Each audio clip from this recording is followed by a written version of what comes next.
अस्सलाम everyone, welcome back to my channel. कैसे हैं आप लोग? उम्मीद करती हूँ आप लोग खैरियत से होंगे। तो कई लोगों का ना ये प्रॉब्लम होता है कि घर का काम ख़त्म ही नहीं होता है, एक के बाद एक का पूरा दिन घर का काम चलता ही रहता है और लास्ट में हम थक जाते हैं और अपने लिए टाइम, जिसे मी टाइम कहते हैं ना, वो हमें नहीं मिल पाता है। कुछ लोगों को तो सिर्फ घर का काम में ही पूरा दिन लग जाता है और फिर भी उन्हें टाइम नहीं मिल पाता। वहीं आपने बहुत सारे वर्किंग वुमेन को देखा होगा जो जॉब पे भी जाती हैं, छोटे बच्चे हैं तो उन्हें भी स्कूल भेजती हैं, उनको भी संभालती हैं और घर को भी देखती हैं। तो ये कैसे हो जाता है? तो वो बस थोड़ा सा कुछ टाइम मैनेजमेंट होता है और कुछ प्लानिंग से हो जाता है। तो आज की वीडियो में मैं भी आपके साथ शेयर करी कुछ डेली रूटीन, बहुत ही सिंपल बेसिक सा, जो कि आप है ना इस्तेमाल करेंगे ना तो भी आपके पास बहुत सारा टाइम बचेगा और अपने लिए ना आप टाइम निकाल लेंगे जो भी आप अपनी पसंद का करना चाहते हो। में सबसे पहला आता है मील प्लानिंग, जिसमें आप एक रात पहले ही डिसाइड कर लीजिए कि कल आपको ब्रेकफास्ट में, लंच में, डिनर में क्या पकाना है। और इसी के साथ है ना, अगर आपको सब्ज़ी वगैरह भी काटना है तो रात में अगर आपके पास कुछ फ्री टाइम है, जैसे कि आप टीवी वगैरह अगर देख रहे हैं या फिर बच्चे लोग पढ़ाई कर रहे हैं वहाँ पे बैठे ना, तो सब्जी सब भी रात में काट के रख सकते हैं आप एयर टाइट कंटेनर में। ये बिल्कुल ख़राब नहीं होता, क्योंकि सुबह में 2-3 अगर सब्ज़ी काटना हो ना तो काफ़ी टाइम लग जाता है और सुबह सुबह ये करने का दिल भी नहीं करता है। तो क्या बनाना है उसकी सारी चीज़ें भी आपको एक दिन पहले ही देख लेना चाहिए है कि नहीं, फिर नहीं तो फिर सुबह में बनाना है और फिर चीज़ें नहीं है तो फिर वो उसको लाने जाना है तो फिर बहुत टाइम लग जाता है। फिर मुझे लगता है सबसे इम्पॉर्टेंट है कि आप जब नाश्ता बनाते हैं तब दिन के खाने की भी तैयारी करें, यानी कि दोनों साथ साथ ही आप पका सकते हैं। क्योंकि बहुत सारे घरों में होता है पहले नाश्ता बन जाता है और फिर आराम से नाश्ता वगैरह करके खाना के बाद से कुछ देर पहले खाना बनता है दिन का। तो इसमें है ना पूरा दिन आपको किचन में ही लगता है, पूरा दिन किचन ही में लग गया। और इसके बाद आप तो एक नाश्ता के बाद फिर पूरा साफ़ करेंगे किचन, उसके बाद फिर आपको खाना बनाने के बाद दिन में साफ़ करना होगा किचन। तो इस तरह से आपको 2 बार साफ़ करना होगा, नहीं तो आप नाश्ता खाना बनाएंगे तो एक तो टाइम आपका वैसे भी सेव होगा और आपको किचन की भी सफाई है ना एक ही बार करनी होगी। तो ये मुझे सबसे ज़्यादा इम्पोर्टेंट लगता है। इसी तरह अगला है ना कि जितने बजे भी आप उठते हैं ना उससे बस आधा घंटा पहले, ये मैं नहीं कहूँ कि 4 बजे ही सुबह में उठना चाहिए। जिसको जितने बजे सोने का आदत है, कि अपनी सहूलत से उठने का आदत होता है ना, उससे बस आधा घंटा पहले उठ जाना चाहिए। क्योंकि इतना उठना मुश्किल भी नहीं है आधा घंटा पहले। इसमें आप क्या कर सकते हैं, थोड़ा सा वॉक कर सकते हैं, एक्सरसाइज कर सकते हैं, थोड़ा टहल सकते हैं।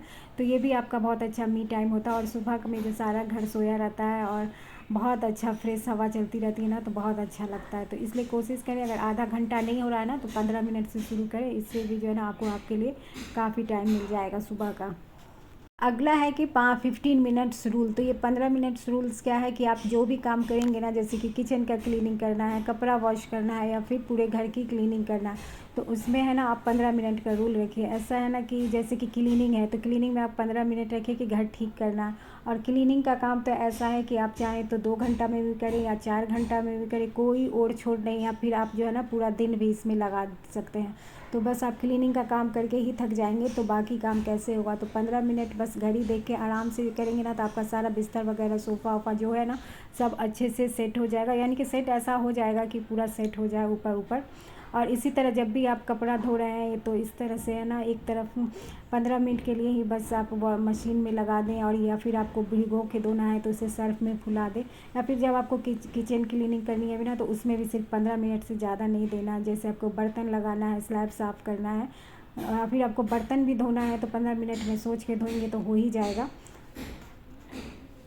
मल्टीटास्किंग अगला है, ये तो बहुत ही ज़रूरी है और लेडीज़ में तो ये होता ही होता है। तो देखिए, मल्टीटास्किंग करने का भी तरीका है, ये नहीं कि आपने गैस पे कुछ खाना चढ़ा दिया और मान लीजिए उसे धीमा भी कर दिया और फिर आप चले गए वॉशिंग मशीन चलाने और उसमें टाइम लग गया तो इधर आपका सब्जी जो है जल गया जिसको आपने गैस पे चढ़ाया था। तो ऐसा नहीं करना है। अगर आप किचन में हैं और खाना चढ़ा रहे हैं तो अगर प्याज वगैरह लाल हो रहा है या मसाला वगैरह भुना रहा है ना, तो इसी में बहुत सारा आप काम कर सकते हैं, जैसे कि सलाद काट सकते हैं, आटा लगा सकते हैं, बोतल में पानी भर सकते हैं, कब बर्तन जो धुला हुआ उसको रैक में लगा सकते हैं, मसाला वगैरह अगर कुछ फिल करना है डब्बा में वो सब कर सकते हैं। जैसे आप किचन में हैं तो बस किचन का ही काम कर सकते हैं। इसी तरह जैसे कि आपने कपड़ा वॉशिंग मशीन में लगाया है तो आप जब तक वो धुल रहा जब तक जो है आप कपड़ा को आयरन कर सकते हैं इतना देर में, क्योंकि इसमें मशीन में भी आपको देखना पड़ता है ना, वो अगर सेमी वाला हो। तो इसी तरह से रात में आप टीवी देख रहे हैं या फिर बच्चे लोग के बगल में बैठे हुए हैं पढ़ रहा है तो उस वक्त भी आप इसी तरह आयरन कर सकते हैं या फिर सब्जी काट सकते हैं, जो काम बैठ के होने वाला हो। तो एक साथ है ना 2-3 काम आप आसानी से कर सकते हैं, इससे भी जो हमारा बहुत सारा टाइम सेव होता है। अगला है कि आपने अगर एक दिन अच्छा हेवी कुछ खाना बनाया ना, तो दूसरे दिन आपको बिल्कुल ही सिंपल खाना बनाना चाहिए।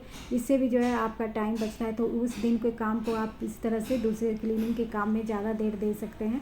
नहीं तो आपको खाना अगर आप हर दिन अच्छा ही बनाने लगेंगे, यानी टाइम जिसमें लगता है, तो फिर तो बच्चे तो वो मांगेंगे, उन्हें तो अच्छा ही लगेगा। लेकिन एक दिन अगर आपने ज़्यादा खाना बना लिया है जो कल चल सकता है, तो फिर आपका है ना दूसरे नेक्स्ट दिन जो है टाइम बच सकता है, वो जिसमें आप जो दूसरे काम में इसे लगा सकते हैं। आपको खुद सारा काम करना पड़ता है, मेड वगैरह नहीं है, तो भी आप टाइम सेव करने के लिए ना बहुत सारे हाउस होल्ड इक्विपमेंट होते हैं, वो आप कर से ले सकते हैं। वो सब क्या होते हैं वो सभी को आप लोग को पता ही होगा, तो वो भी इससे भी है ना आपका काम जल्दी हो जाएगा और आपकी एनर्जी भी बचेगी, आप थकेंगे भी नहीं और आपके पास आपका बहुत सारा टाइम भी बच जाएगा। सारे कुछ छोटे छोटे टिप्स हैं जो कि आप लोग भी करते ही होंगे, और भी कुछ होगा तो मैं आपके साथ शेयर करूँगी। ये फ़िलहाल मैं बना रही थी मुरादाबादी बिरयानी, जिसमें कि बहुत ही कम इंग्रेडिएंट के साथ बहुत ही खुशबूदार बिरयानी बनता है, जिसमें मैंने मैरिनेट किया दही और खूब सारा गरम मसाला और खड़ा जीरा और अदरक लहसुन का पेस्ट डाला।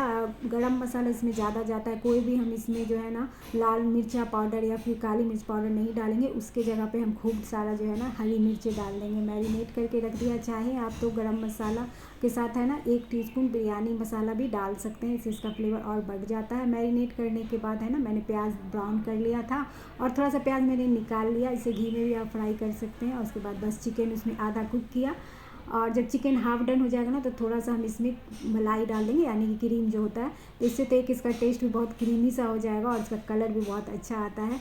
और इसी के साथ वो जो हरा अचार होता है ना, हरा अचार यानी कि हरी मिर्च का अचार, ये डालने से इसका फ्लेवर बिल्कुल जो मुरादाबादी बिरयानी आपने रेस्टोरेंट वगैरह में खाया होगा ना, बिल्कुल इसी इसका टेस्ट आता है। तो 2 चम्मच मैंने वो अचार डाल दिया था, और उसके बाद मैंने ये चावल था 4 गिलास, तो मैंने साढ़े 7 गिलास पानी डाला, और पानी जब बॉयल हो गया साल्ट डाल के, तो मैंने इसको चावल डाल के इसे अच्छे से कुक कर लेंगे। धनिया पत्ती, और अगर आपको और भी चटकारा खाना है तो हरी मिर्च और डाल दीजिएगा। और इसे बस देखिए हाफ डन हो गया है, तो यहाँ मैं थोड़ा सा घी डाल दूँगी। तो घी डालने से है ना आपका चावल बिल्कुल जो है अलग अलग रहेगा, और थोड़ा सा केवड़ा वाटर का कलर के साथ इसमें डाल देंगे। 5 मिनट और दम पे लगा देंगे, और बहुत ही खुशबूदार और बिल्कुल कम मसाले के साथ होता है ना, बहुत हेवी मसाले के साथ बिरयानी खा खा के आप बोर हो गए हैं, तो ये बिरयानी ज़रूर ट्राई कीजिएगा, बहुत पसंद आने वाला है। और ऊपर से आप है ना इसमें फ्राई ऑनियन डाल दीजिएगा। वीडियो पसंद आए तो लाइक करिएगा। अल्लाह।